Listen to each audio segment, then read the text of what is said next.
It's Uvalde Radio. It is Robert Miguel with me on the phone. Really excited to just talking to this guy and meeting him. Going to be a great show Saturday at the Uvalde Grand Opera House as we get a real cool treat. A tribute to Glen Campbell. They're called the Wichita Linemen. And apparently here's the main man, Mr. Carl Acuff Jr.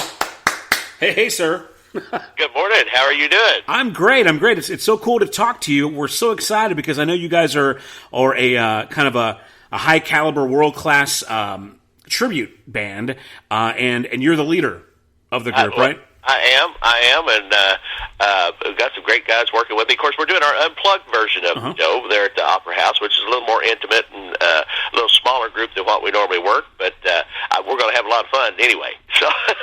So now, Carl, you're basically, you play the role of Glen Campbell in this live show, and you guys are going to do, obviously, the big hits of Glen Campbell, God rest his soul. Tell me this, what on earth makes a gentleman decide to do a tribute to Glen Campbell? Well, I'll tell you, I started out in Branson, Missouri. I had a theater up there for 5 seasons, and I toured out of there for the last 30 years or so, and I had the great fortune of meeting a couple of Glen's players when he was in town. And after Glen passed, I got to talking to Glen's arranger and keyboard player of many years, T.J. Kunster, and he said, somebody needs to carry this on.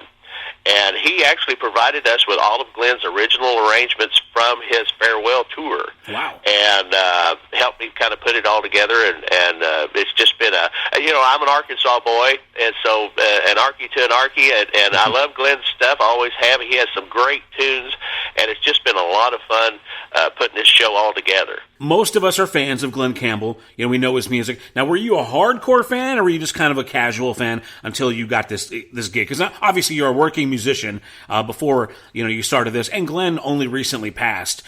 Did you have to learn a lot of the material, or were you already pretty much a super fan and it came easy? Well, I tell you, I've always done a few Glen Campbell tunes in the live performances that we've done, and of course, I worked the nightclubs just like everybody else coming up, and I did a lot of Glen Campbell back then. So there were some that I had to learn, and there were some that I had to relearn that I had learned years ago and forgotten about. Tell me this, because I remember distinctly when Glen passed. How was that for you in your personal take, and what was that day like? Well, I felt like it was a great loss for the music community, and of course I had watched the movie I'll Be Me just shortly before that, talking about his battle with Alzheimer's and how that is, and I thought it was amazing how he was able to carry on even during the early stages and even the middle stages of Alzheimer's.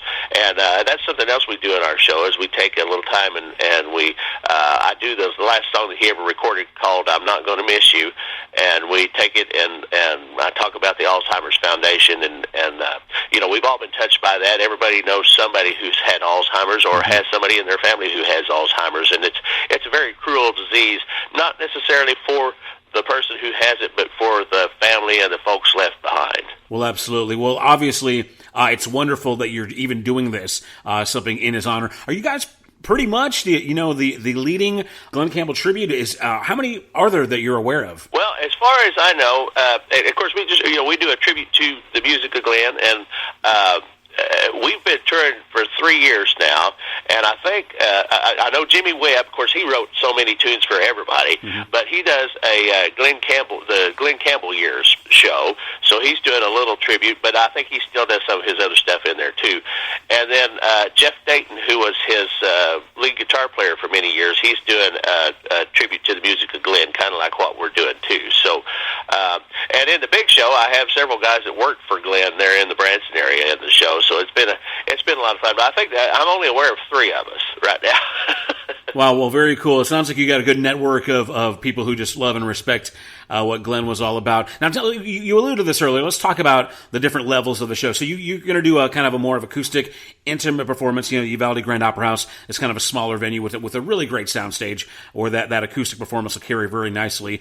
But you've got other options where you'll do like a 7-piece band or a 9-piece band. Tell me the differences of those different tributes. Well, once we get up to the 7-piece show, it's a more of a full production with I've got a couple of keyboard players and they've got all the big string parts parts and the horn parts, and if we get into the 9-piece group, of course, I've got a couple of backup singers, and we really do it the way it should be done, you know.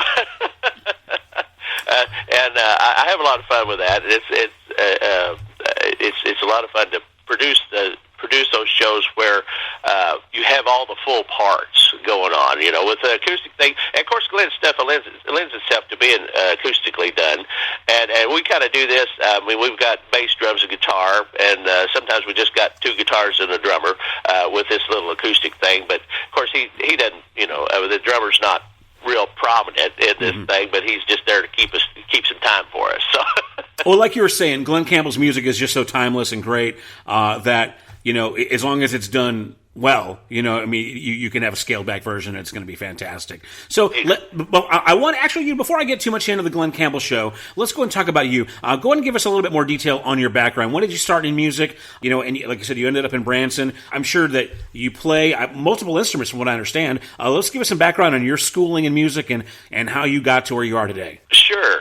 Well, I started out as a drummer years ago, but of course they call that a guy that hangs out with musicians. Right. But I started playing drums when I was about 3, and my dad had a little classic rock and roll band when I was a kid, and so I was always playing around the house. And then when I turned about 14 years old, which has been a few years ago, we won't talk about how long, but I started playing for a living with some of the local little club bands. And then when I turned 18, I actually got a job at Dogpatch USA Theme Park. And that's where I kind of started my professional career. And mid-season of that, I got a job at one of the theaters in Branson. So, and I never looked back. And we've toured. I put my show together in 1992, and we had a season. We had 3 seasons there in Branson in a theater with Ray Price. And then we toured for 20 years, and I went back in the theater for 2 years, and then we're back out here on the road now, too. And I also tour with Jeannie Kendall of the Kendalls. I'm actually the second half of the Kendalls now, and we call it the Kendalls Rekindled. You know, of course, she had big hits like Heaven's Just a Sin Away and Thank God for the Radio. And so I've been touring for a long time, and started out with a show band and wound up doing all kinds of stuff. So now, do you have any like recordings, any solo work as a songwriter, or any material out there? I do. I have some albums out. I've recorded 11 albums so far, and 3 of those were originals, and the rest of them were kind of covers of different things that were out at the time, and some original stuff too on most of them. And so with the original stuff, is that stuff that you wrote, co-wrote? What's your process there in getting that material? Well, some of it I wrote, some of it I co-wrote. My biggest hit so far was #1 over in Europe, and I think it went number 25 over here on the independent charts. Wow. There's a song called $2 Coke, and I wrote that back years ago. I went to New York City, and I was sitting there, and I ordered a Coca-Cola, and back here it was like 75 cents for a cup of Coca-Cola, and up there it was $2. And I thought, oh my gosh, what have they done? You know, it's funny that you mentioned Europe, because Europe, apparently, I've talked to a couple of independent country artists, they really love kind of the old school traditional country, don't they? They do. I've had 7 charted songs over in Europe, and Australia is a big country music area too. We've had a lot of play down there. Yeah, I find it really interesting in that they still appreciate the real kind of country and western vibe, where America, you know, our country music is starting to sound more and more like dance music every day. So that's an entirely different conversation to be had, but but we appreciate you keeping it real. So let's talk about the show. When we go to the Opera House on Saturday night, what can we expect from the Wichita Linemen? Well, you're going to see some great musicians, and we're going to do all of those great Glen Campbell hits like Rhinestone Cowboy, the Wichita Linemen, Galveston, by the time I get to Phoenix. And we're going to take you on a trip down memory lane, and hopefully we'll bring back some memories and and I'll tell some of the stories that Glenn used to tell in his show, and I'm going to tell some silly jokes, just like every other entertainer ever does. So, and it's all family friendly, and we're going to have just a wonderful time. What do you do to prepare? I guess to put on. I'm not saying you necessarily go up there and act like you're Glen Campbell, but do you? I mean, how does your persona doing the tribute to Glen Campbell vary or differ from what you would normally do? Do you find yourself kind of putting on the voice and trying to pick up on some mannerisms? What is that like? I do, and of course, I kind of start the show and tell everybody, hi, I'm Glen Campbell. Well, really, I'm not. I'm Carl Acuff Jr., but tonight I'm going to be Glen Campbell. So pretend for a little while with me, and we'll have a good time. And because nobody will ever be Glen Campbell. Glen was such an entertainer and such a musician that it'd be hard to try to emulate everything that he did. And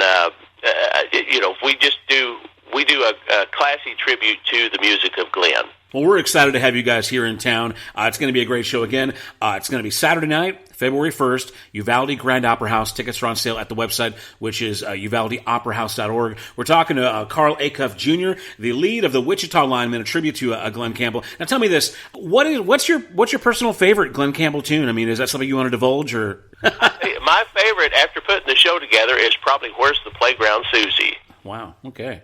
Yeah. Hey, can I plug our websites real quick? Absolutely. Yes, sir. Please. Oh, hey, we'd love for you to go to Facebook and like us. We're at the Wichita Linemen. And also go to carlacuffjr.com, and you can see everywhere that we're playing this year, or go to thewichitalineman.com.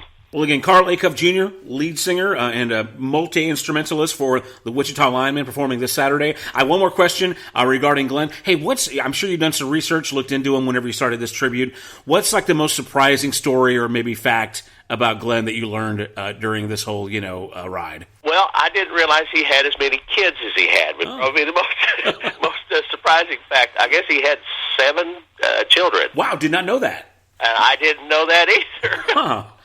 And actually, Johnny Carson told him one night, he said, well, God said go forth and populate the earth, but he didn't mean one guy. Good stuff. Well, man, Carl, it's been really cool getting to know you, talking to you about the big show. Again, it's Saturday night at the Opera House. Again, your website was carlacuffjr.com, is that right? That's it, or they can go to thewichitalineman.com, too. You guys going to have some merch out there for us to buy if we like what you do? I do. All right. Maybe T-shirts, CDs, that kind of stuff? Got T-shirts, CDs, and I've got a goofy hat. I'll show them there at the Opera House this Saturday. Well, right on, sir. Well, it's been an honor and a pleasure talking to you, and I cannot wait to check out your live show this Saturday, okay?